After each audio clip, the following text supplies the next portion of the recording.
Hello everyone and welcome to this week's ExtendScript QuickTip tutorial.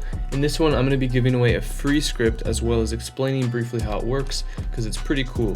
It's basically a Fibonacci squares generator. If you're familiar with the Fibonacci sequence or the golden ratio with the perfect looking spiral, this is essentially going to create that square spiral effect to any number that you wish. So by default it's set up to do 10 squares. So instead of 10 or 20, let's try maybe 12.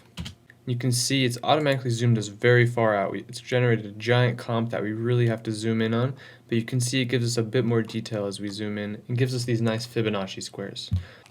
So really all you need to do is download the code, and anytime you want to change the size of the Fibonacci, just change this num variable on the first line of code. Say we gave it something like 3, it's going to do exactly that and generate only 3 of the boxes for us.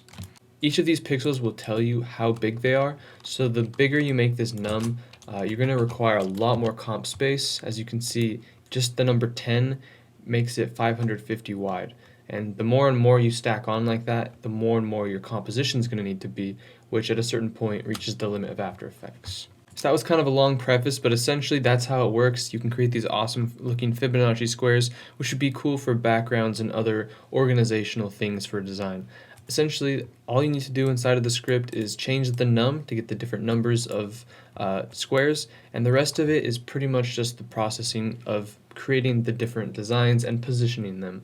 So for those of you who want to get a little advanced and just dive in and change this a little bit, maybe you want to change the colors or change the size of things, essentially how it works is it begins at this begin undo group, and it runs through a for loop to calculate all of the required size values.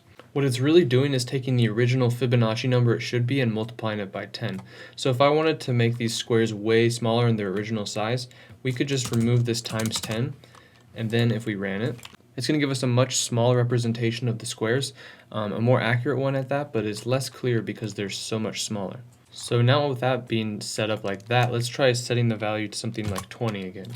As you can see, we're getting a limit of our frame size. We're going to need to try something a little bit smaller, try 18. I think that's going to be our upper limit is 18.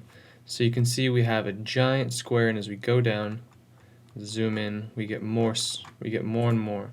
In fact, I can't zoom in more than this, but I know there's more Fibonacci squares in there. So the reason I've kind of used the multiplication by 10 is so that it's visually possible to see it, and you can actually physically zoom in to look at it. So you can just change this times 10 to whatever number you want to make them bigger or smaller.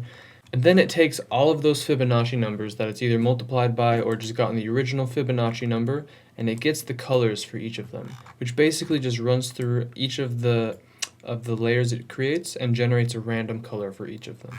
And then lastly, it just creates the composition, and then it goes through and adds all of these layers, and based on whether or not the direction should be right, left, up, or down, which it sort of rotates as the design is created, which is the direction it goes, the script is going to automatically handle that and create the structure.